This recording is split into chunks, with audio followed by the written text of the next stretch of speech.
Ҳамада салом алейкум, бардор хуш омадем ба канали Сем Шарипов. Бо шумо ҳастам автори канал Муҳаммад Шарипов. Ва имрӯза видео боша рубрикаи хабария, яъне ки SM News. Подписка ва лайка фаромӯш намекунем. Оғоз мекунем барномаро. Лайку подписаться документ.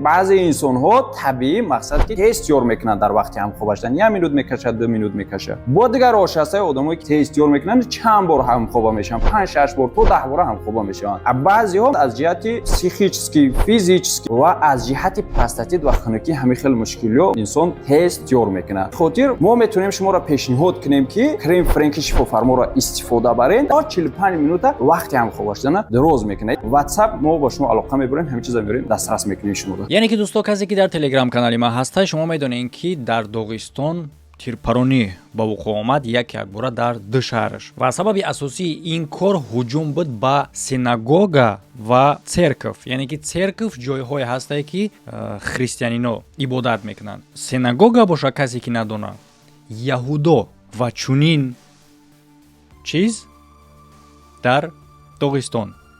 яъне ки фаҳмидастин шумо аллакай сабаби чунин корора.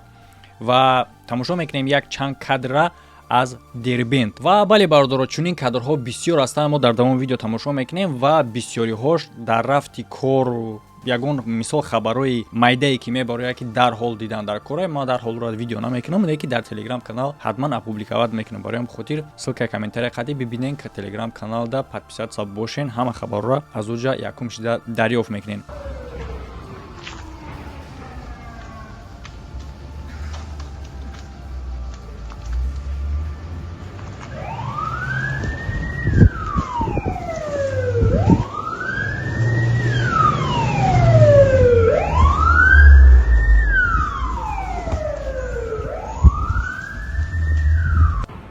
Ася, ты жива?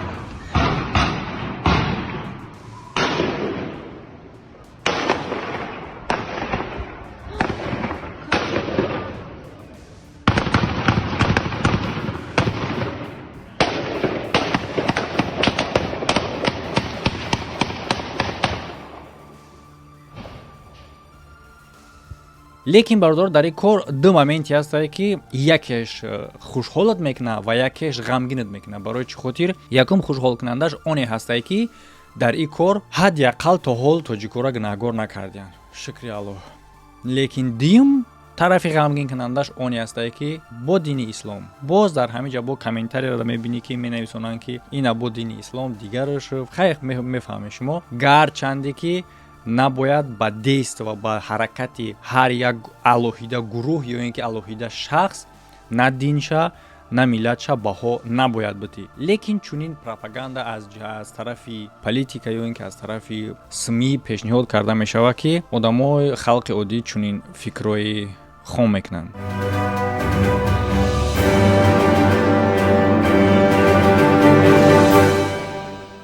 ва чӣ қадр гуфтем хушбахтона то айни ҳол мардуми тоҷик як наҳгор кардагӣ нестанд. лекин ин маънои ӯро надорад ки тафтиш намешавад. тафтиш бозам шурӯъ мешавад бо дар мигрант ҳам. аз ҳамин хотир шумо ҳаракат кунед бародаро, ҳуҷҷатотон хуб боша ва барои ин кор ба шумо кӯмак мерасонад ширкати парвоз авиа ки шумо метавонед сари вақт граница гузашта биёед, чи ба мошини майда аст, чи ба самолёта, барои тахт кардани ҳуҷҷатҳои худтон ва билетҳои ҳавопаймо ҳам агар ки лозим боша метавонед дастрас кунед. парвоз авиа. Сем Шарипов, мурдам гушнагида. Эш камботон айстартон бемон. ва давом метем бародар тамошо кардани якчанд видеои дигарра пеш аз дигар маълумотро гап задан. бисёр чунин видеоро ма дар инҷа намемонам. бозам як бор дигар хотиррасон мекунам. ссилкаи комментария будагӣ, ссилкаи телеграм каналай дар уҷа саривақтӣ видеоҳое ки любой кусоки любой чизое ки мебурояд ма дар уҷа дарҳол мепартом сари маҳал мебинешам.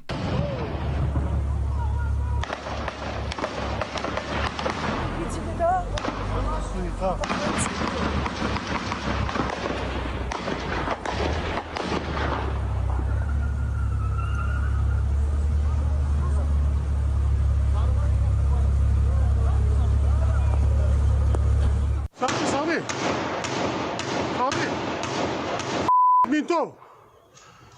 Вон, всех ментов, смотри туда. Боевики. Вот боевики. На Орджоникидзе началось. Байон, ну и то убили. Два блокера стреляли. Айс. Ты жива?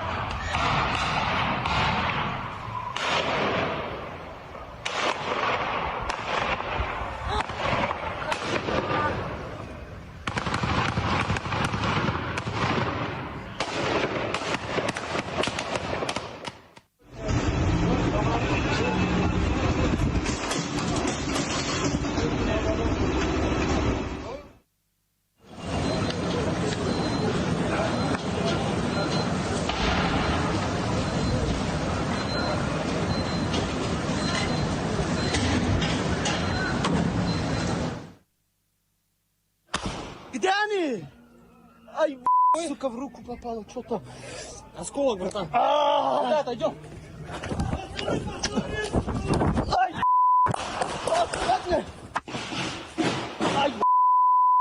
ай, хотела, что ли? Тут что творится?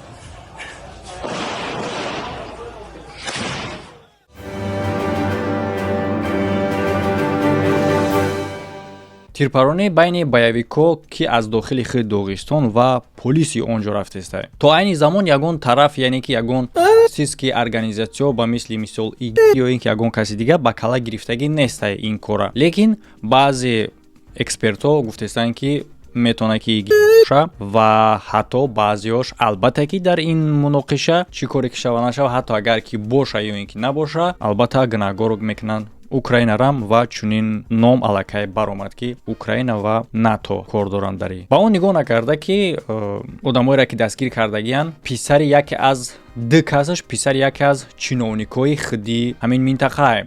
Бойцу 25 лет, его вес 70,3 килограмма, профессиональный рекорд, так же, как и у соперника. Один бой, одна победа.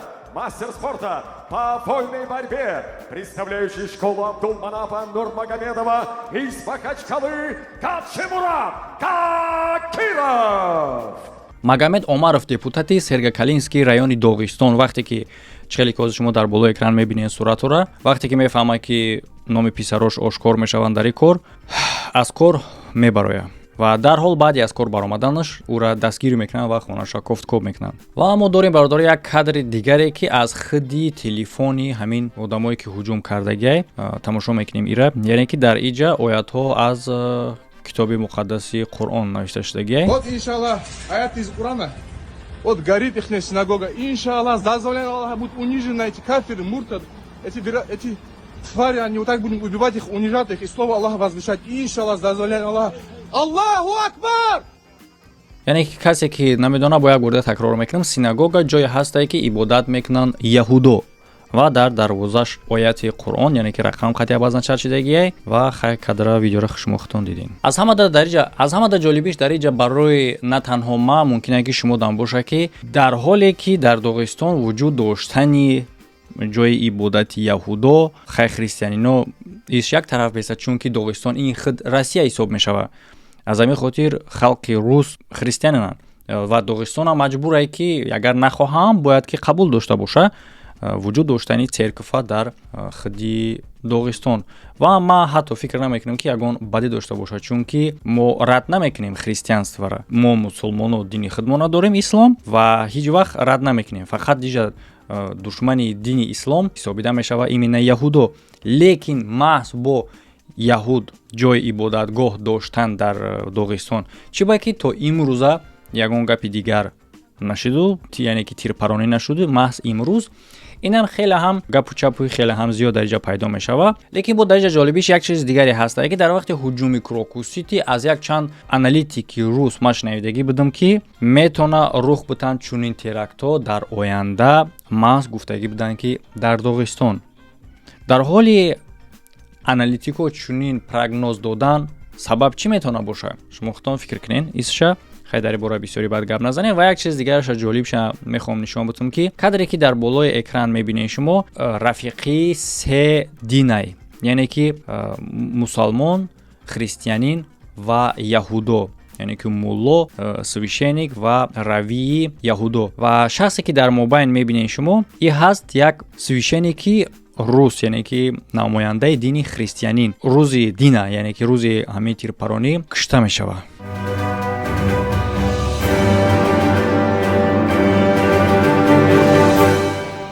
ва кадре ки айни замон тамошо мекунем ин ҳамун кадре ҳастае ки чӣ хеле гуфтем депутатере ки ду фарзандша дар ин кор гунаҳгор медонанд аз кор баромад ва ӯро дастгир карданд. Дар инҷа дида мешавад ҳамун вақте ки ӯра дастгир карда дар мошин мешинонанд ва ҳамун замон дар инҷа навишта мешавад ки тарафи мошини ӯ тирпаронӣ оғоз мешавад. Не ки то вақти ин новостира хабар нест ки бо ӯ чӣ рух додае ки вообще ҳаёти боқӣ мондаш чӣ шид. Акнун дар бораи маргу ҷабрдидаҳо албатта ки бародаро то ин замон ама мегум чанд нафара яъне ки зиёда аз 15 нафар полисейскӣ ва якчанд нафар дига аз шаҳрвандои оддӣ ки дар ягон тараф на дар тарафи боевикон на дар тарафи политсия тааллуқ надоранд мурдагӣ ва шумораи ҷабрдидаҳо ҳам ҳастанд. ва маълумоте ки абнавид мешавад бо ма дар телеграм канал ҳатман мепартон бибинед. ва албатта ки ин шумора бародаро дар ду шаҳри Доғистон Махачкала ва Дербент тааллуқ дорад ва чӣ хеле ки хабар метавонад дар бораи боевико боша 6 нафаре аз онҳоро куштагианд то вақти сабти ҳамин видеора ва чӣ хеле ки дар аввал гуфтем боз як свишеники дигарам.